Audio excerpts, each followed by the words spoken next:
and now you have junior varsity. So I don't mean that in any sort of silly self-deprecating way. I mean that in the truth. She is the best, and she could do any of these jobs, hands down. She doesn't want to be a bishop. But I mean, that's the thing. She could do that. But the biggest challenge we're facing right now is the academic job market is a dumpster fire. So it's really good that she wants to be a pastor. So Trinity's really happy about that. I think Trinity's happy and Eric's happy because Eric knows what mobility looks like in the ELCA right now, and I would prefer not to have to find somebody for you. Do you want one of these to follow along? Yes, but you might learn something, you never know. All right, so Les should have got that. I assume he is watching or he can see us. It's Les, right? Hey, Les. How are you? One of the things we talked about is this TV. We need More of an angle. we could see on that TV. That's something we gotta. We get these technology people on board with us. Especially these guys like Ben. Anyways. How are you? I'm good, how are you? Good. You've had an exciting and stimulating day, no doubt, as well. Yep. At least he's not lying. On a laptop like that, that can't go wrong. Yeah, that's a pretty slick. That's not really a laptop. That's like a spaceship. Working on videos for tomorrow. Oh, that's right. You're up for. So Ben's the video guy over at Faith and Flower Mound. All right. So my name is Eric Gronberg, and I am currently serving as Bishop of the Northern Texas, Northern Louisiana Synod Missionary. Call it what you want. Just do something area.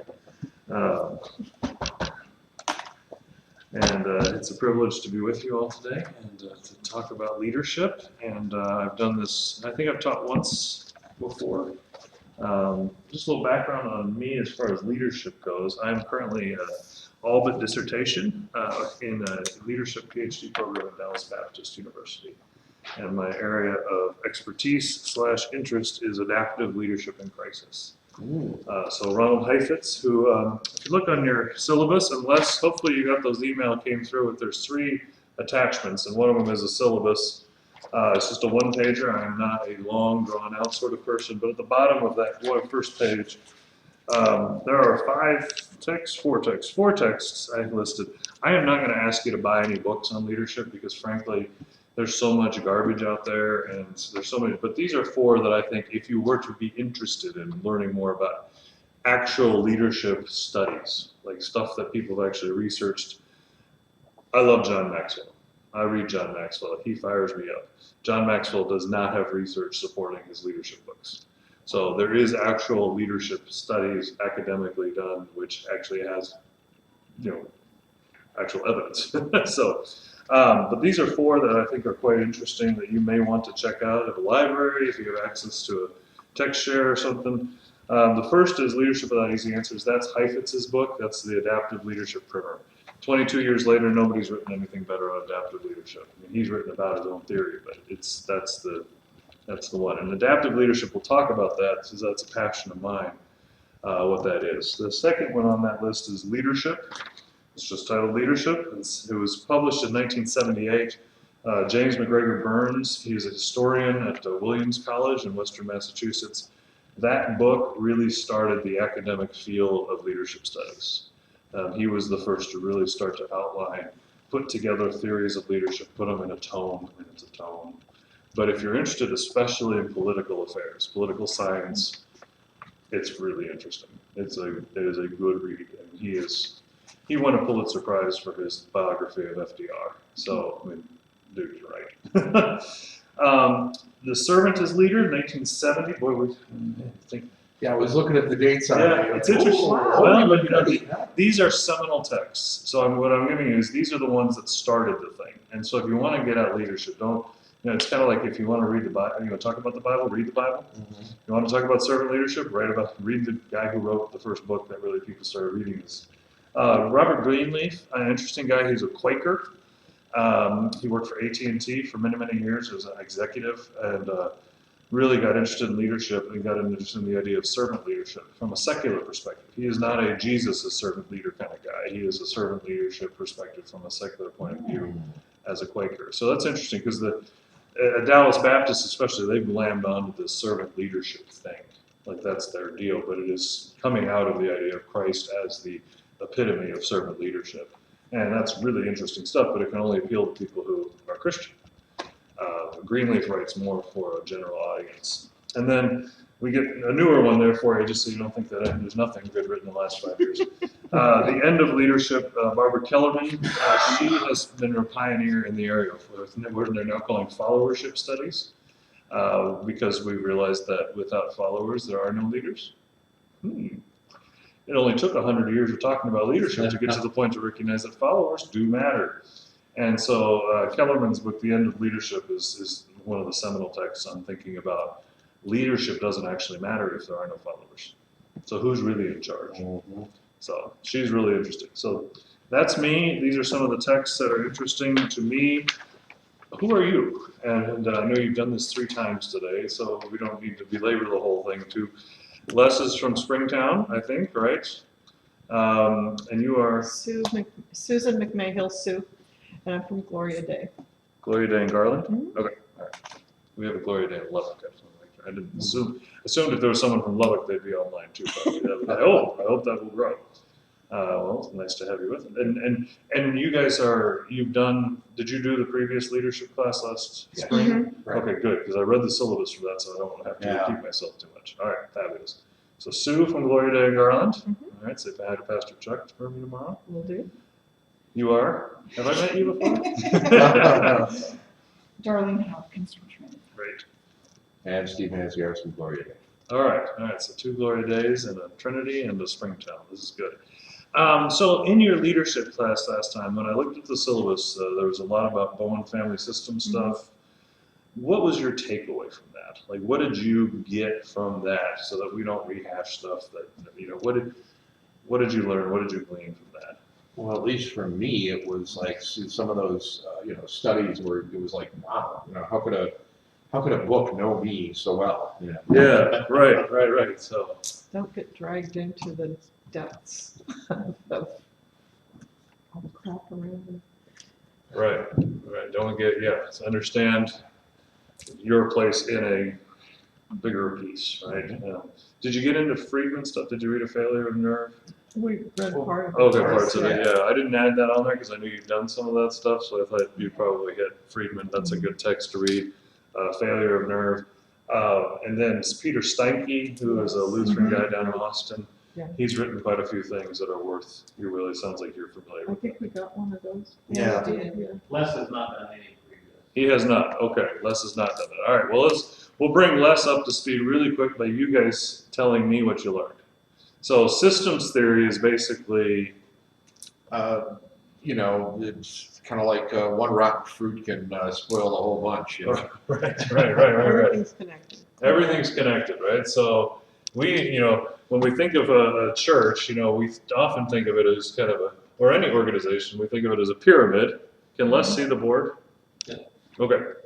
You think about it as a pyramid, right? The CEO's up here, or the president or whoever, then there's the middle levels of management, and then the hoi polloi down at the bottom, right? And the CEO says boo, and they all say yes, sir, and it all goes well, right? Sure. Yeah. Sure.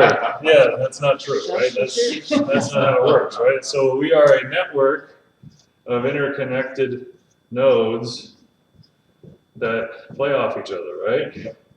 And just because you don't know B doesn't mean C isn't affected by B, right? So that's what systems is. It's trying to get you to understand what's going on is a product of the system around you. And it really plays out in families, right? That's where it really came to begin, was every family is a system and you all play a role in the system. I now have 3 children, not 2 children. That changed the system, right? Now, everyone I know believes that my middle child, Gigi, was always a middle child. She knew before we did that there would be another child because she behaves like a middle child, right? She has those kind of attention-getting desires. She's pushing. She's out there. We went to the playground.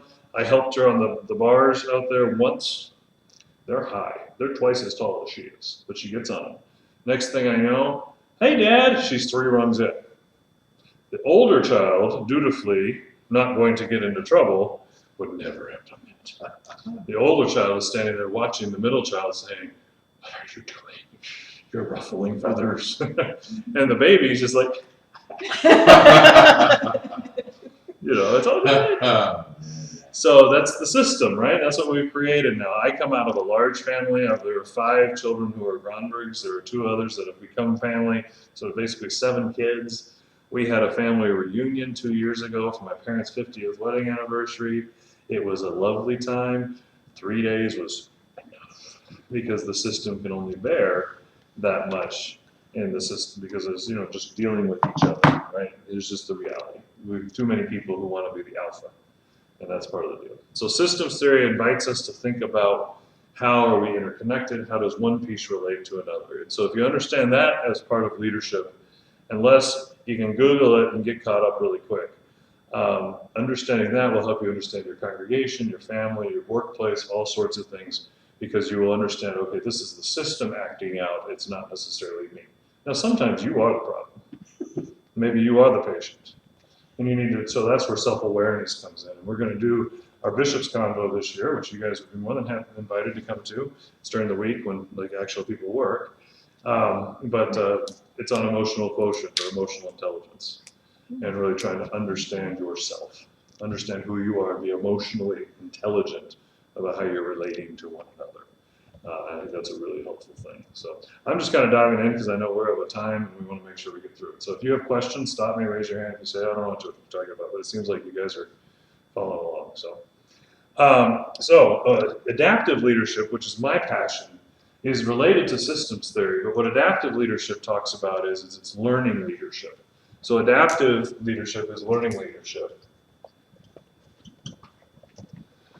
And what that means is when we think about problems, we often think about them from a standpoint of there's something to be fixed. And that's where systems theory helps us understand. You may not be able to fix the system, but there may be things you try. So in adaptive leadership, Heifetz talks about 2 different things. One is the technical, come on Eric, can you smell? And adaptive solutions. And I'm getting ahead of myself a little bit, but I wanted to get this in because it's really important, I think, to understanding how to lead, especially in churches. Because one of the things I think we don't do well in the church oftentimes is we don't think adaptively about our context, our situation, our congregation. We want the technical fix. Right? The technical fix is we'll hire a youth director and we'll have a youth program.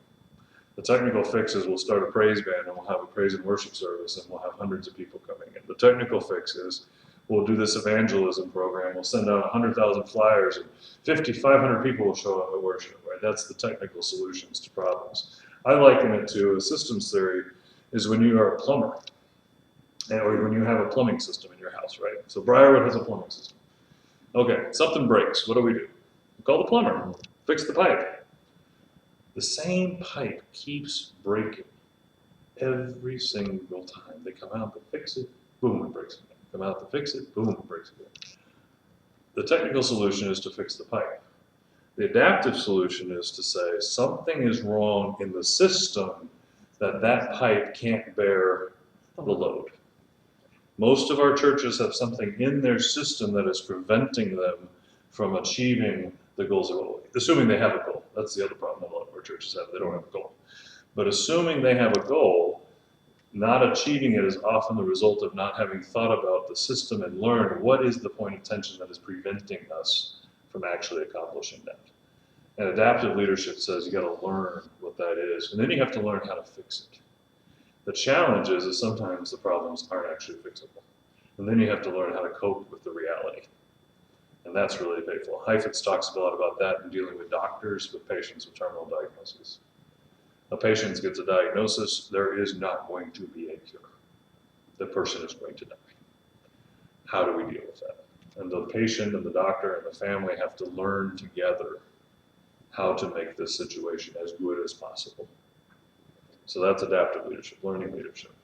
That's what I'm passionate about. That's what I hope other people become passionate about because, frankly, I think it's what we need. And it's what we have to have if our congregations are going to do well. So that's where I am. That's what I'm interested in. Why don't we go over the syllabus real quick? Hopefully Les has it. Does he confirm that he does have it and he can open it? All right, Les, if you could open that up. So I've divided, we have 3 sections, right, 3 times together. Hard to believe, maybe, maybe total of 3.5, 4 hours together total and cover a lot of stuff. But if Kendra's gonna cover the Old Testament, I'll figure I can do this.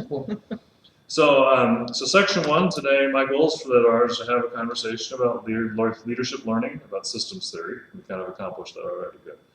Introduction to history of leadership studies and various theories. I want to give you some background because most people aren't aware that people have been talking about leadership.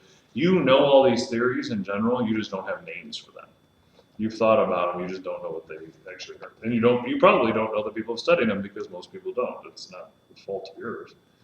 Conversation about the purpose of leadership, its place in the church. I want to get back to that because that's something, the reason I became passionate about leadership is I was in seminary, I was told that the pastor was supposed to help the congregation leadership come up and be there, and then don't do too much as a pastor.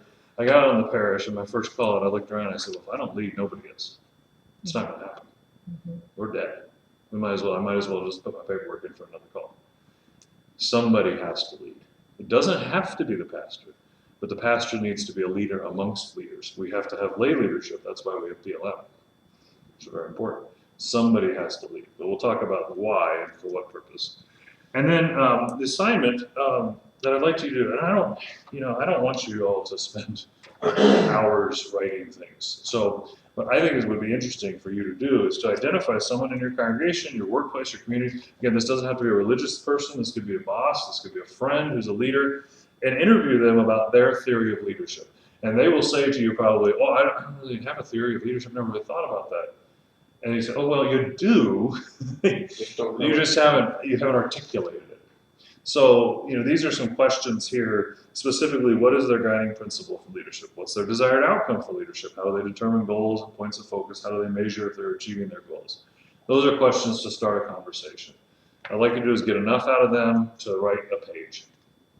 Somebody's theory of leadership. Because what I want to work towards is you all coming away with your own theory of leadership. How do you lead? How do you see others leading? What do you think is healthy? Because there's unhealthy leadership too. There's toxic leadership. There's a whole bunch of literature on that too. So that's what we want to accomplish in the next 45 minutes. Okay, we can do that. Real quick, section 2, we're going to report back. We'll have a little conversation about what you learned. I think it's important. Then we're going to look at some biblical leadership stuff. And I know Kendra and I talked about some of the people she's going to focus in on. And we might focus in then in those people because you'll have read those. And talk about biblical leadership examples. And what are we learning from these leadership examples?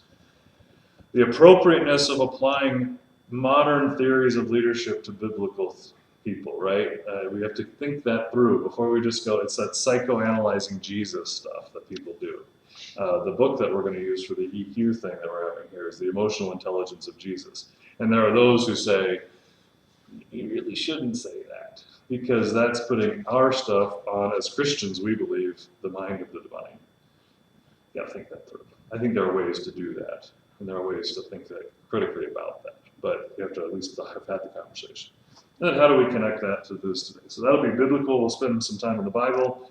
And then the assignment's going to be to pick a biblical leader and a particular leadership experience in their life.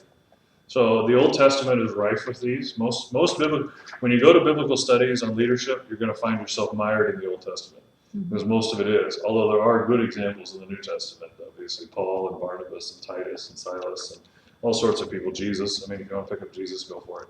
And there's all sorts of people there. But pick a leader. How does that leader express their leadership? What are their expected, unexpected, and ultimate outcomes? What, if anything, can we learn from this? Does the leader connect with any of the theories we've identified so far?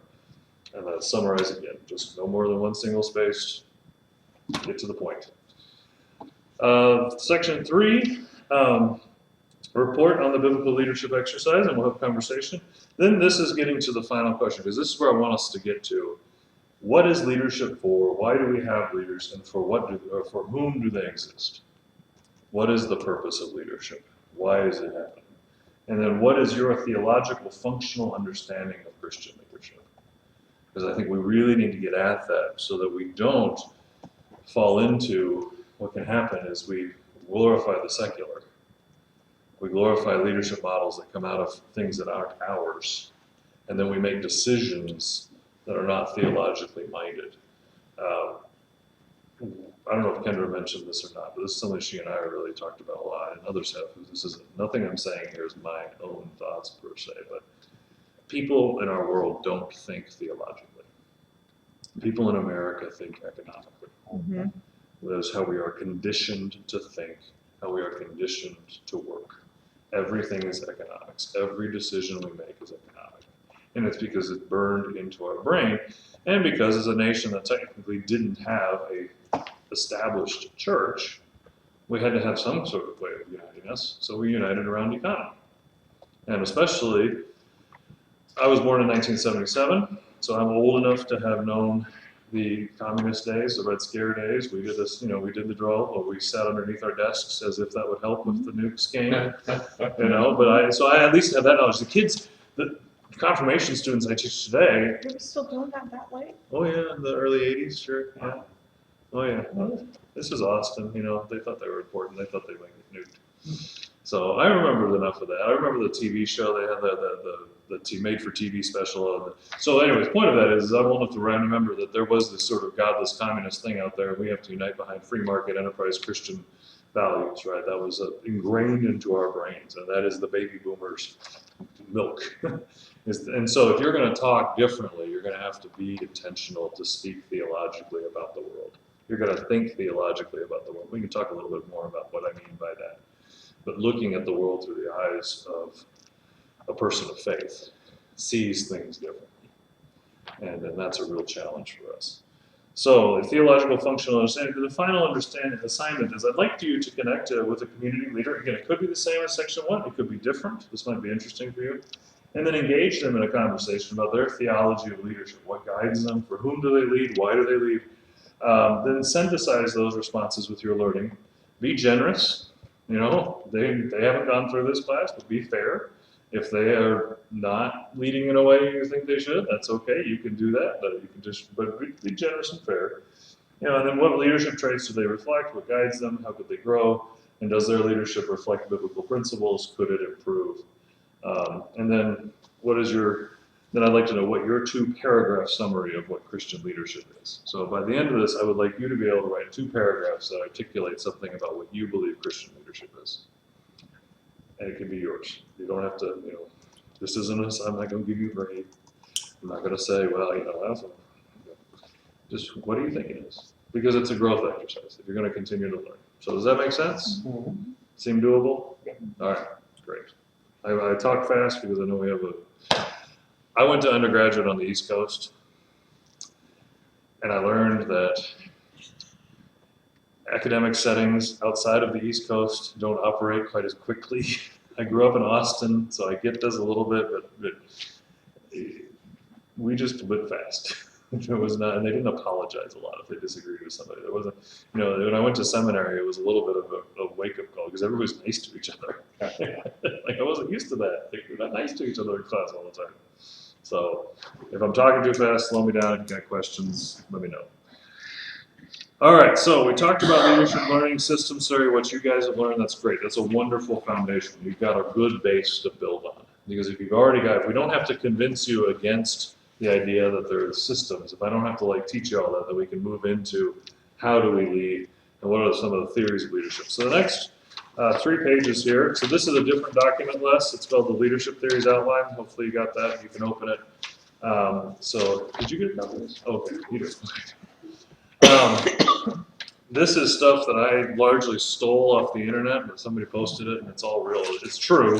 I just didn't have time to write it all up, so don't quote it with me. But it just kind of outlines some of the theories of leadership and how they evolved. And so I think it's worth spending 20 minutes or so going through some of these theories because you have heard these theories in your life. The first theory of leadership that we can really identify, so this was a leadership theory, started evolving in the 1840s, 50s, 60s, 70s, and it's the great man theory of leadership.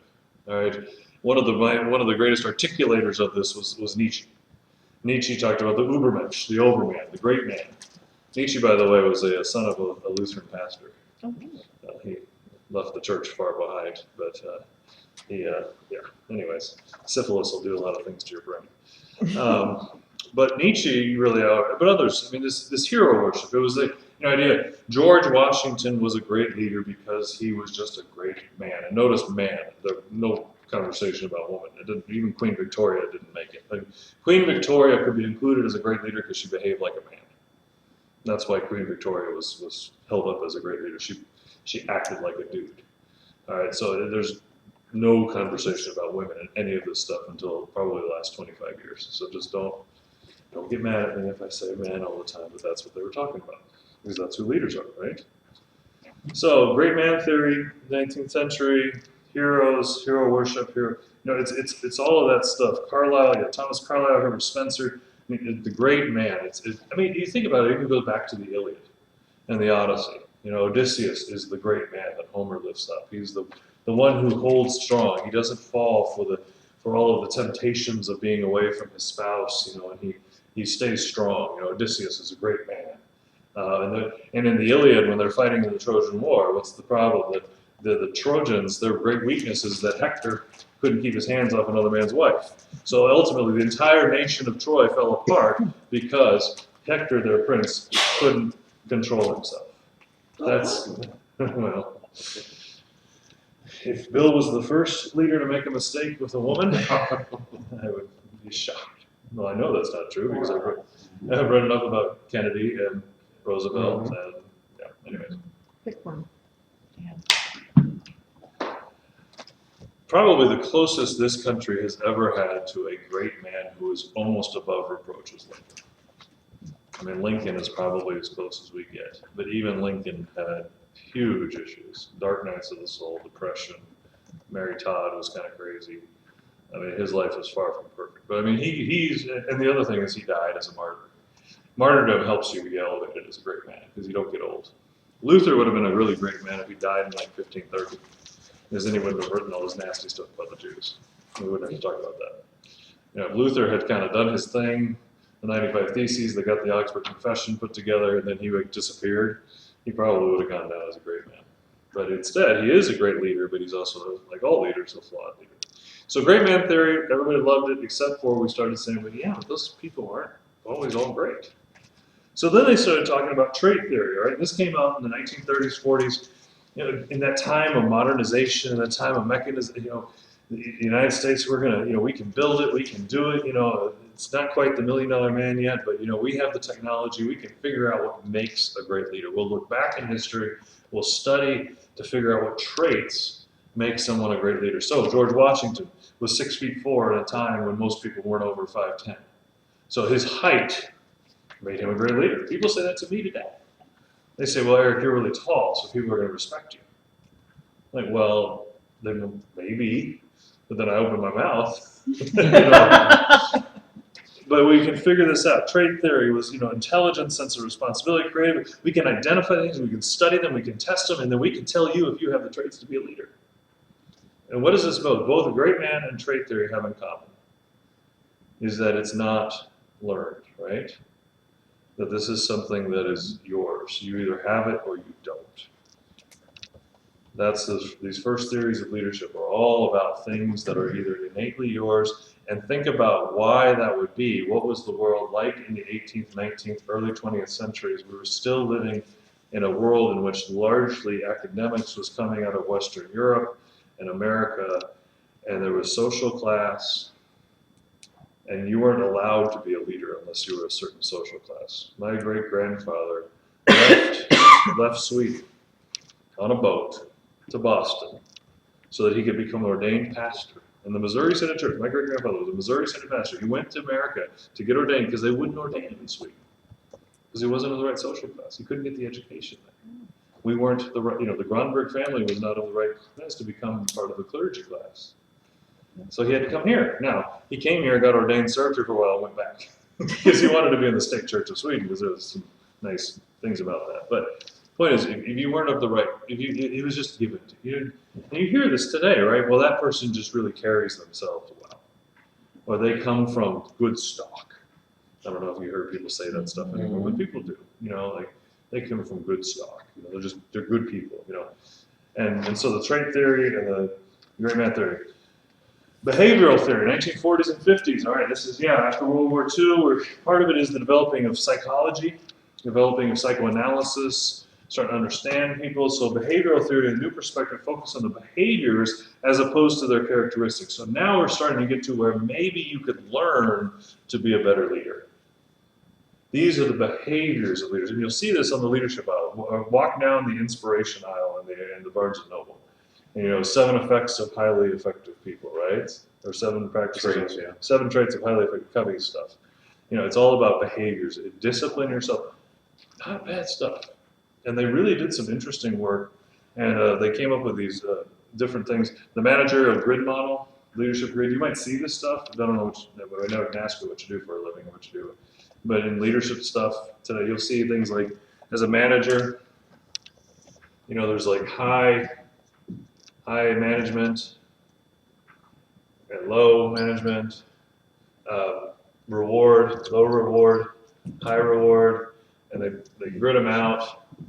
And you have to somehow pick out where you're going to choose to be. Are you going to let your people, like, you're not going to really over supervise your people, you're going to let them kind of do their thing, but you're going to give them high rewards. So then you're over here and you're this kind of manager, or you're going to really you're going to check on your people all the time. And as a result, you don't want to pay them very much because you obviously don't trust them. And then really great management would be to highly manage them, but also highly reward them, because then you'll get really, these are all theories, and none of it's, there's some of it's got more background to it than others, but the idea is that, again, 1940s, 1950s, what did we want to do?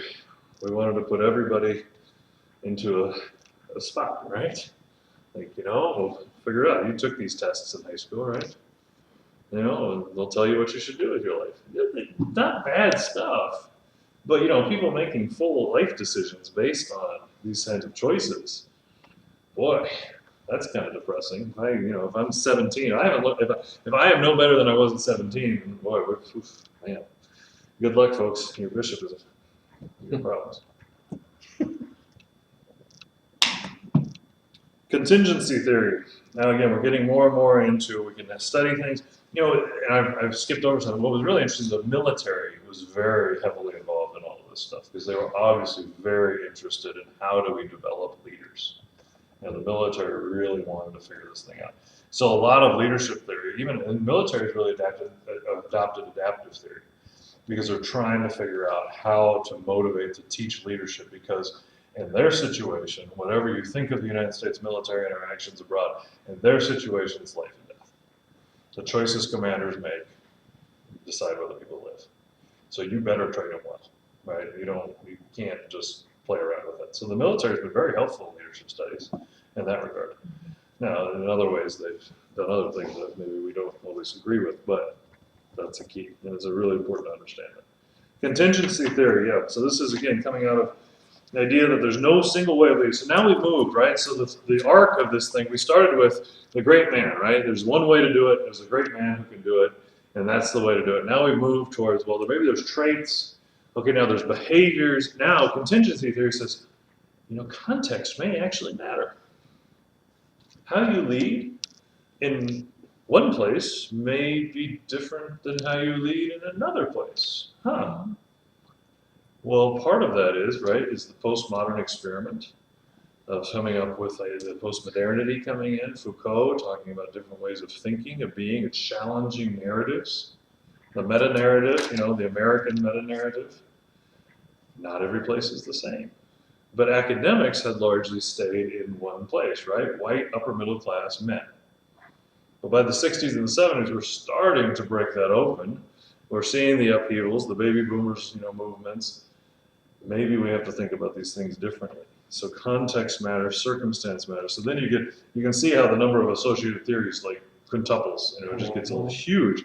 And that builds into transactional leadership and the different decision making. Hershey Blanchard, Fielder's contingency theory. These are all stuff you can go Google. So I didn't get into them. But if you're interested, go path goal theory. This is stuff like parenting. Path goal theory. I want my children to succeed. Well, as a parent, I provide the path. I show them how to get down the road to that. As a leader, that's what I'm supposed to do. Transactional leadership theory, right? That's pretty simple. I do this, so you do this. That's political leadership, right? I wash your hands, you wash mine. Quid pro quo. So transactional leadership theory really, it's an exchange theory. I think I've got a highlight here in the wrong spot. So highlight that 1970s. Anyways, the whole point of that is exchange theory. So leader-member exchange. Leader does something for the follower will do something for them. One of the interesting things now we're getting into finally is, this is the first time we bothered to talk about followers. Up until now, everything we've been talking, since 1840, for 120 years, we've been talking about leadership. And we hadn't once talked about the people who are being led. All we cared about was the person up front. So now in the 60s and the 70s, it's starting to develop this idea, well, followers do matter, and the transactions that get made make a difference. Leader-member exchange theory, I just like the title of LMX. I think it's kind of cool, the BMX. I was in the BMX generation. I didn't have enough money for a BMX bike. And then we get to transformational leadership theory. And this is why Burns is really important. He really broke this open with this idea of transformational leadership. Burns' theory, J.M. Burns, not C. Montgomery Burns from, y'all probably never watched Simpsons. Did you watch Simpsons? Anyone watch that? Yeah, C. Montgomery Burns. He went to Yale, so we had a lot of fun with that in college. But Burns is 1978. He does that book on leadership. And his theory that he posits at the end of it is the truly transformational leader is a leader that moves their followers from one moral plane up to another moral plane. So this is morality. When Burns says that's actual ethical good transformational leadership. You can move your people from one state of being, from one moral standing to a higher level of standing. Really good stuff. His stuff that he writes, the challenge is, who's playing? Who's morality? And that's what came of it. He was coming out of still this sort of assumption of Western white values of morality, of thinking, of thought. So now over the last 25, 30 years, people have started really challenging that, pushing back and saying, who's morality? Because the reason he did that is, it's the age-old question, was Hitler a great leader? What do you think? Was Hitler a great leader? He certainly moved people the way he wanted. Yeah, he is. So Hitler, I mean, this is Technically, yes, he the was. case study in seminary is always, does Hitler go to heaven? Right? What's your theology of salvation? Right? And so we sit around and we talk about, does heaven have room for Adolf Hitler? Right? It's the same thing in leadership studies. He becomes like the litmus test. So as a leader, right? So you've got Adolf. So what did Adolf inherited a nation that had gone through a world war and lost. Right? So people were poor, desperate for hope, had nothing. So he took a country that was broken, and by the standards of economic thinking, he fixed it, right? So he fixed the economy. He started schools, education got better, life got better for most, on the whole, right? Because that's what we're doing, on the whole. Right? They got German pride came back. He moved people. So does that make him a great leader? Well, then he also, there's a little problem with the 6 million Jews. And everybody else. Plus, And anybody else that gays, disagree with him. communists, Bonhoeffer, church people, right? Probably more Everybody like had a question, yeah. Anyway, yeah. So Burns, the way Burns gets around this is he would say Adolf Hitler, Mao Zedong are not great leaders. And the reason they're not great leaders is, yes, they accomplished goals, but they didn't move their people from one level of morality to another. In fact, they degraded their people. But that's still moving from one level to another. It's Well, just moving that- up. Yeah. Yeah, for him, transformational. I mean, they change levels. It's, Yeah, I should have said that very clearly. Moving up, onward and upward. This is the way up. So that's what when we're thinking about leadership, as we come to the end of going through all these, and I went through them really fast, so we can go back if we have questions about one or the other. But what is it for? Who is it for? Why do we have it? Those are the questions about why leadership matters. And that's the question that Burns found. That's why leadership theory and leadership studies really became a field after Burns, was because Burns finally got down to the key question, and it took him 500 pages. I'm going to give you 2 paragraphs. But what is your theology or theory of leadership, and why does it matter? And then how does that fit into our biblical understanding of what God wants for us in our life? And again, that's going to be different for everybody. But I think it's important to be able to get these things down to some clarity. You know, Trinity, for the last 7 years, we've been saying at the end of every service, we say, make Christ known, Share God's love. and share grace. God's love and grace. It's that simple. That's what Trinity is about. Now, how we accomplish that thing has a whole lot of foci points. But that's been Trinity. They established that before we came. Now, me, when I got there as the leader, as I was the lead pastor, I said, okay, we're going to grab that. We're going to hold on to it. We're going to say it every week. We're going to just claim that as our thing. Make Christ known, share God's love and grace. If it doesn't fit that, we're not going to do it. And the nice thing about that is when you've got a system that wants to do all these different things, right? If you can say this system's goal is to make Christ known, share God's love and grace. If what you want to do doesn't fit that, then this system's not going to play with you. And if you need to find somewhere else to go, that's fine. So we're not going to argue about whether or not we're going to put hymn note things in the new hymnals. We're not going to argue about carpeting the fellowship hall anymore, because that's not making Christ known, sharing God's love and grace. And we may argue about how we use the fellowship hall. Are we using it in ways that accomplish that? But you know, a lot of the petty stuff that kills churches, that kills organizations, that kills families, you have to have something to measure against. And that's what Trinity had. And I didn't invent it, which was great, because then I didn't have to claim it, because if somebody didn't like it, I'd say, well, they invented it, it's Darlene's fault. Happens it worked too. It's Darlene's fault. That's called passing the buck. That's a leadership theory as well. Well, so you think about, the thing about leadership is a lot of it's anecdotal stories.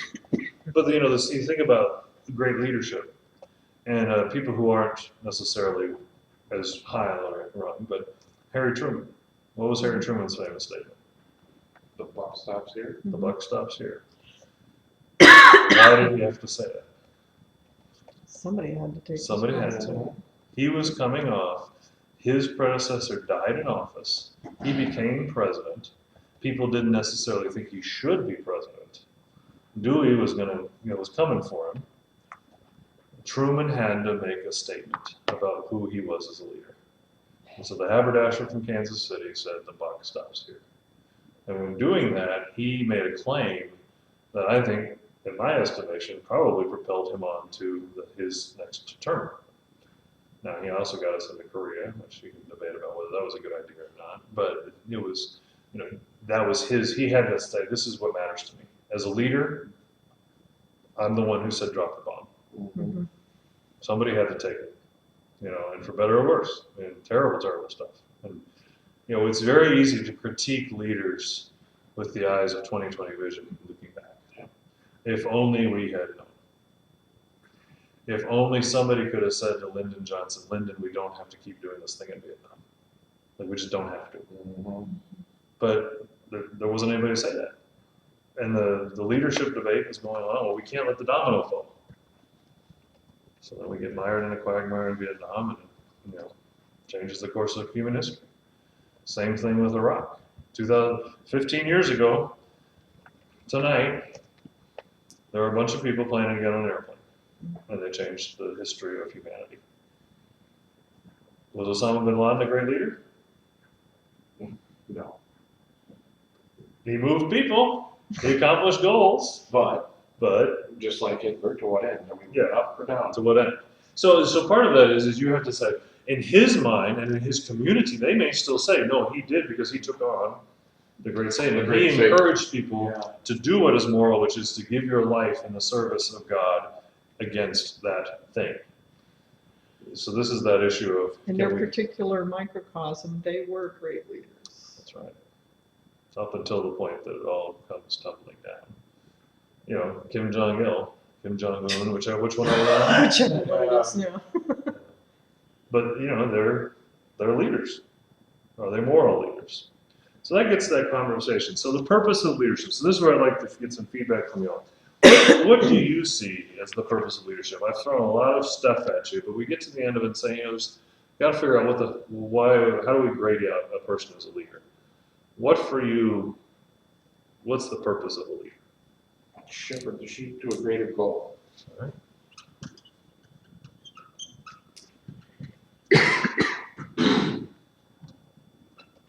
Okay, other thoughts?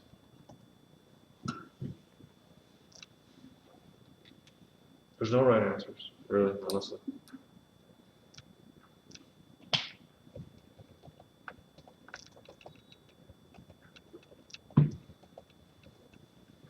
One of the things I was told in seminary was what is it? They don't care what you think until they know how much you care. So if you don't love the people, they're not going to come along for the ride. So a trait of a leader is someone who, you know, cares, loves people, right?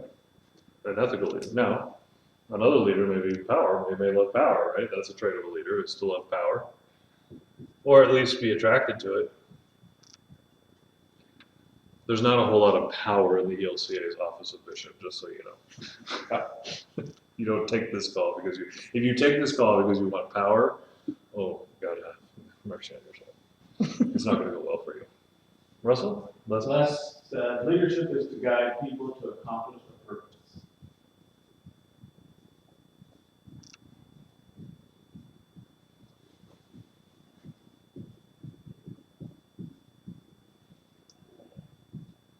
All right. Similar. This is using some biblical language. This is using more open language. Since we're at a Christian place, biblical language works, but you know.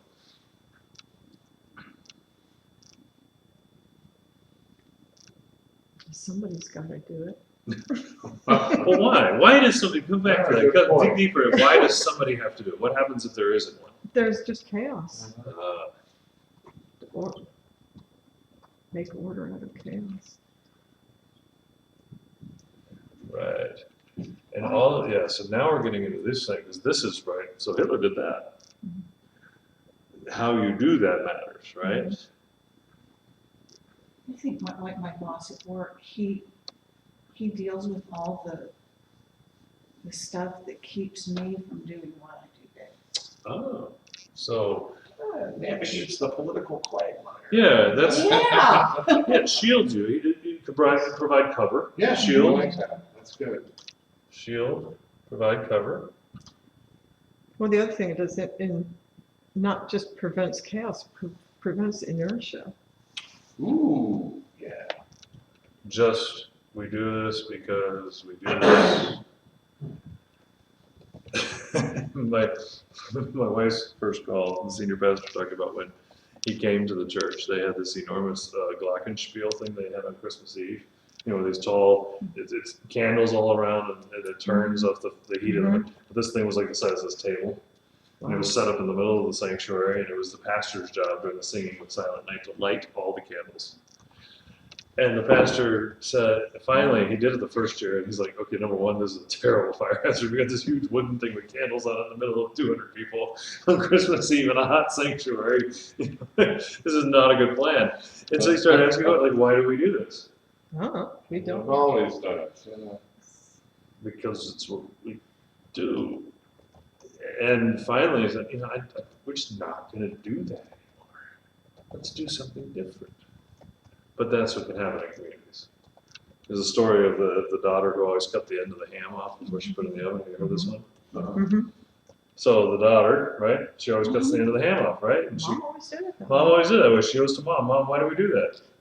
The Mom, pan was too short. the pan was too short. Oh. And her first house, which she did, but daughter had always watched, and so she assumed that's how you cooked a ham. We have an amazing ability to just replicate and do the same things. And part of leadership is to ask the question why. I think that's a big one, is to ask why.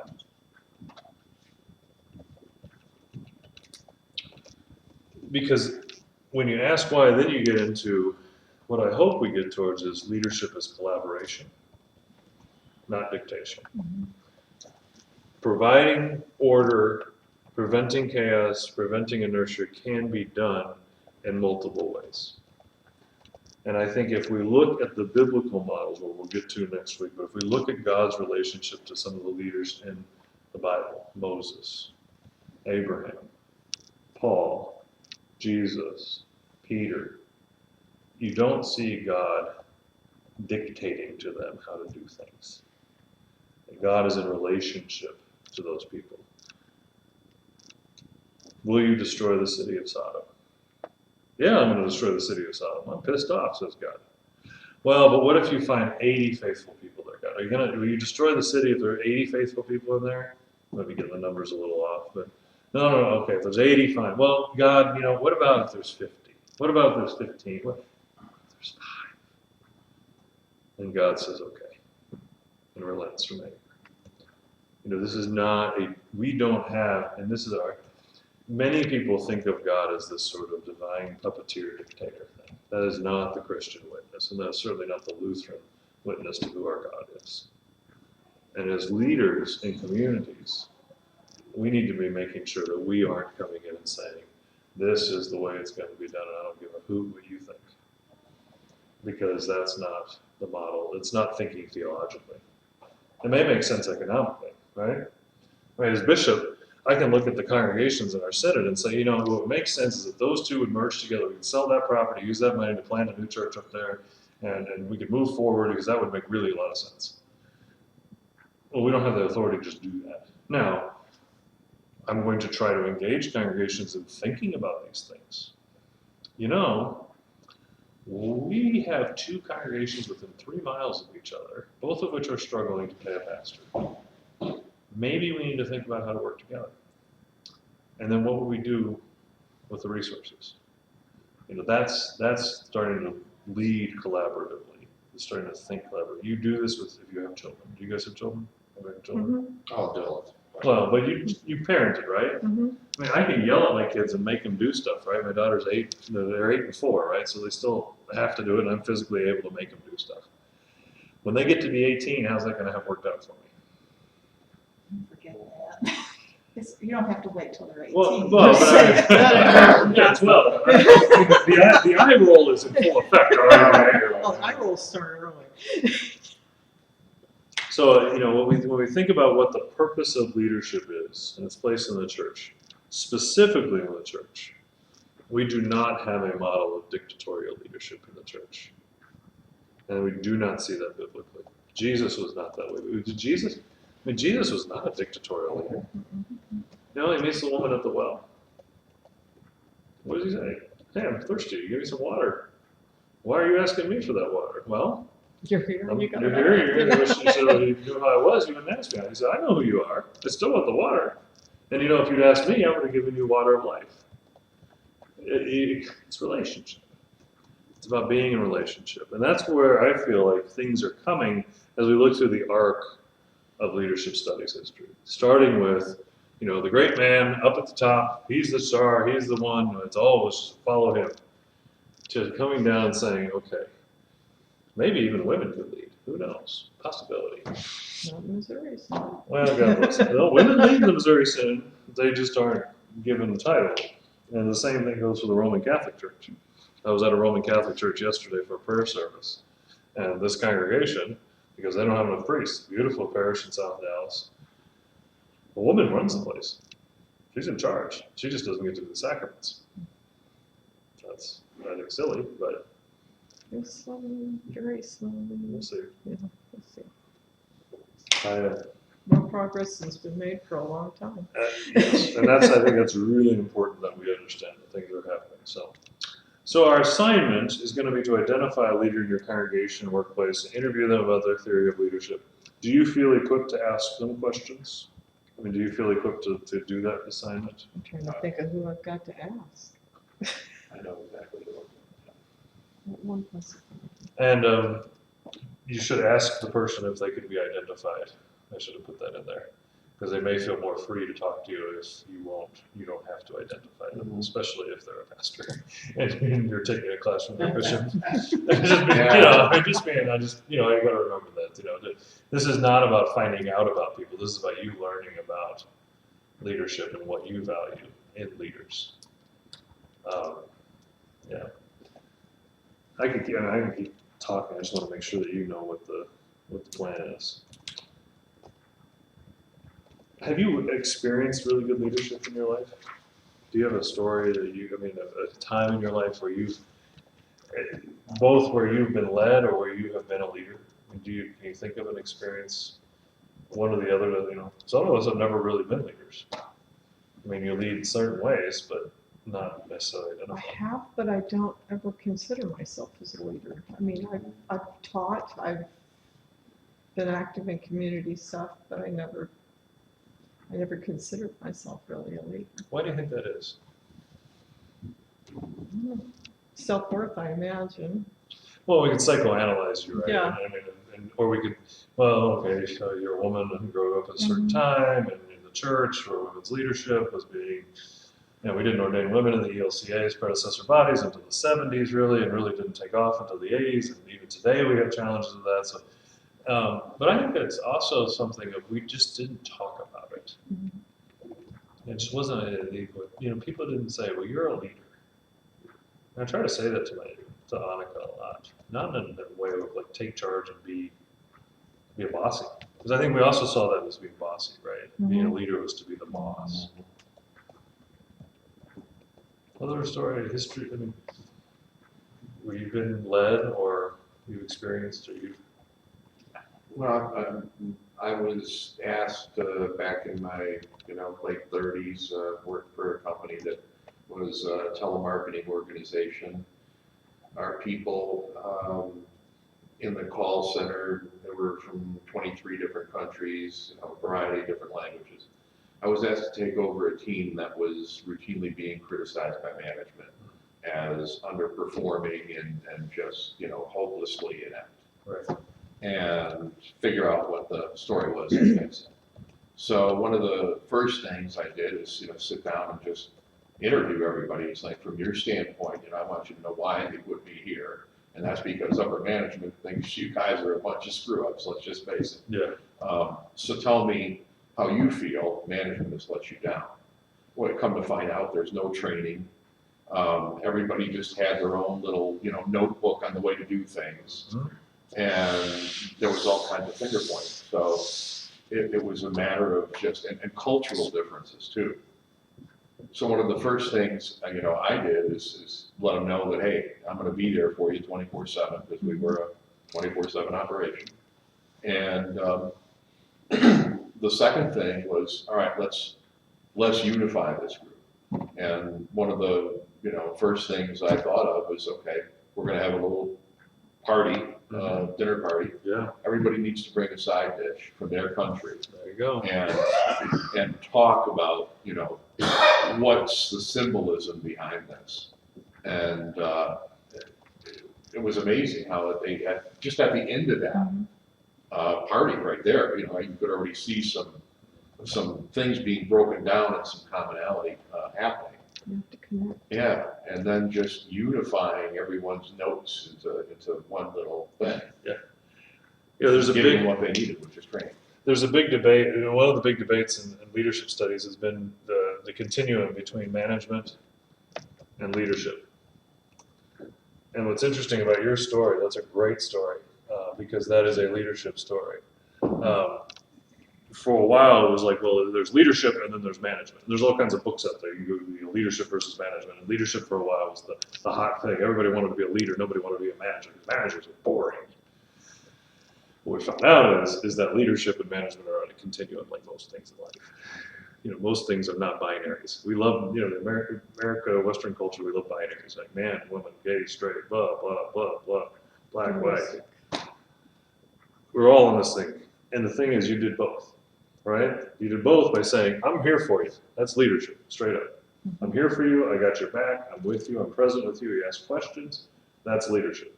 But then you say, boy, we've got 40 different situations how to do this. A management thing is, you got it, man. Bring it down to one standard operating procedure. And that's what the military is very good on this stuff. What the military is they're great at this. They weren't as good at this. So they had to start teaching this to make sure they didn't just do management, because that was the thing. And, what we do is we do this, this, this, and this. Well, what happens when this, and this doesn't? Now they get contractors. Well, I would contend that the contractor situation is a result of this overwhelming this. Because contractors are cheaper, so they don't follow the same rules, blah, blah, blah. So this is a way of not having to do the work, which is to say, if you want to accomplish the goal where we are, there's going to be pain.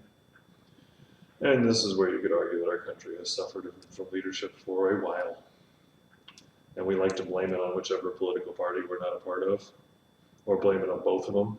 But at the end of the day, and this is where followership comes up, and this is what I try to tell people in the church, you can blame the bishop, you can blame your pastor. At the end of the day, I see the enemy and he is us. And we is us. The United States, it's us. We have to, as a community, start saying, it's ours. You want your church to be great? What, you waiting for something to make it happen? That's the challenge. But that's the leadership challenge of encouraging people to say, whose goal are you after? And that's the big thing. Whose goal are we after, right? So leadership and management are not exclusive terms. They run together. You can't. Most of us operate in systems where you can't strictly be one or the other. In your workplace, there probably isn't. One of the questions we've asked of people who've interviewed here, China really wanted to ask it, which is, no one here has a private secretary. Are you okay with that? Because some people can't operate without somebody to organize all their papers. They just can't. And if you don't have a private, that's not going to work. You can't work here. So questions being present, yeah, that's great. That's what leadership is about. It's about being with the people, being present, encouraging unity. My first call where I went and realized somebody has to lead here, one of the things I realized is they never did anything fun together. They had been in conflict for so long. They'd gone through 5 pastors in 6 years, interims and settled pastors. And the pastor resigned after 18 months. It was a disaster. I like the term dumpster fire right now. I don't know why. It was just a disaster. It was bad. And it was bad because nobody been a leader. And I realized these people do not do anything fun together. But they like to go play golf individually. They like to go to Brewers games individually. Oh, why don't we have a night at the Brewers? And 85 people showed up. Wow. Now this is a little larger congregation than some. About 200 people in worship a weekend, but still, that's a heck of a number. Yeah, right. Because they were hungry to do something together, to bring their dish from their country, their thing, to an event. They're hungry to be recognized, the validation. We validate people, we listen to people, and we value people. And ultimately, you cannot be a leader, in my estimation, if you do not value people. If people don't matter to you, you're never going to be a leader. You may use them, but you'll never be a real leader. And that's the problem with Hitler. Hitler didn't give a crap. He cared about Hitler. And it can get you a long way. So, all right. So we'll review real quick what we did then, because it's 3 o'clock and I know that was its closing time. You talked about leadership, where you guys have come from, the system stuff, hold on to that stuff, integrate that into what we've been talking about. The history of leadership stuff, the learning, the theories, that kind of thing. You can Google if you want to. If this floats your boat and you're excited about it, you can find all sorts of real good stuff on there. Those books that I mentioned are really good books. Right down, there's a guy named Northouse, Northous, Northouse. And he's got the textbook on leadership, like on the theories. Like if you really want to learn about these theories and who they're about, Northouse. The thing is that it's a textbook. You know how much textbooks cost. So I would never ask you to pay $100 for a book. It's insane. But because I'm sure professors get all the money for that. Sure. I thought I'd get a response out of Russell on that. But Northouse is, you can get it. You might be able to get one of his editions, his previous editions used or something for a reasonable rate. But it'll be interesting. If you're interested in leadership theories, that would be the textbook that would really walk you through it. I didn't get a chance to staple them all, unfortunately, but these actually should be collated. No. All right. These are some articles I printed out that might be interesting to you. I will email them to you, Les. We can't post them online because I don't have permission to post them online, but I can use them for this. So it's fair use to give copies out, but I don't want to run afoul of the rules. Do you have questions for me while I'm figuring this thing out? I like long walks on the beach. Where in Sweden did your Why do I family miss from? that? Småland is where That's my where my mom's family's family's from. from, and then my dad's side of the family is from Skåne. My mom's family is from Smolin. Okay, so, oh, that's right. I only printed 5. Why am I thinking I printed more copies of this? I only printed 5 because. This is really nice. Okay. Let me get one of these. Okay. Can you figure that out? It should be first page, second page, all this stuff.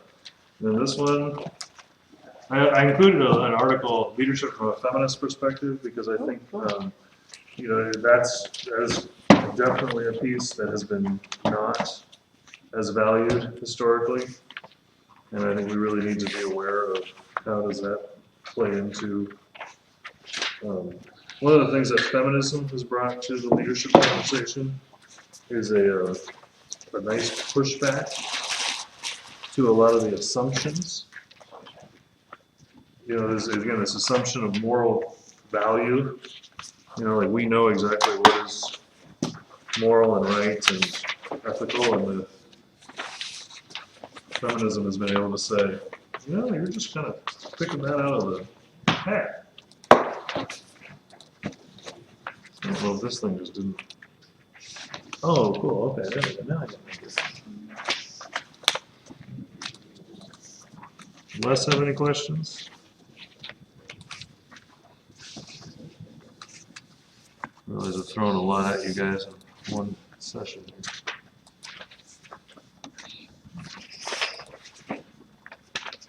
So Gloria Day, you guys have the puppy dogs come to worship. Yes, we do.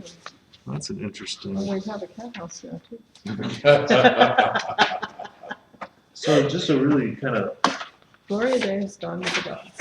Well.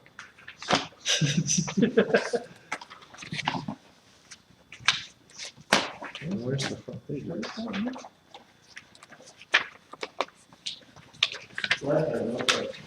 All right, thank you, Les.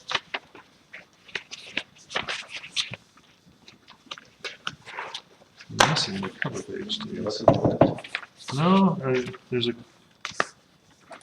Maybe I got in that file or something.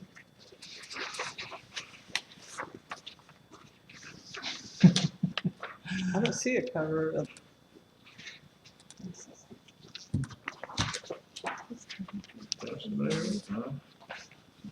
One of the things I included, so you guys, a couple things here of what we're going through. One is, so this is Ron Heifetz talking about teaching and assessing leadership courses. It's him, what does he do in leadership courses, what is interesting to him, and reviews some of the theory stuff, some of the goals. I just thought it might be interesting reading for you, it's not that long. I mentioned the feminist perspective on leadership text. I thought that might be interesting for just a background piece. And then the third piece here is, this one is from I think he's Korean, but East Asian. There we are. Okay. As you're leaving, just take one of each of these. So that goes to you. Goes to you.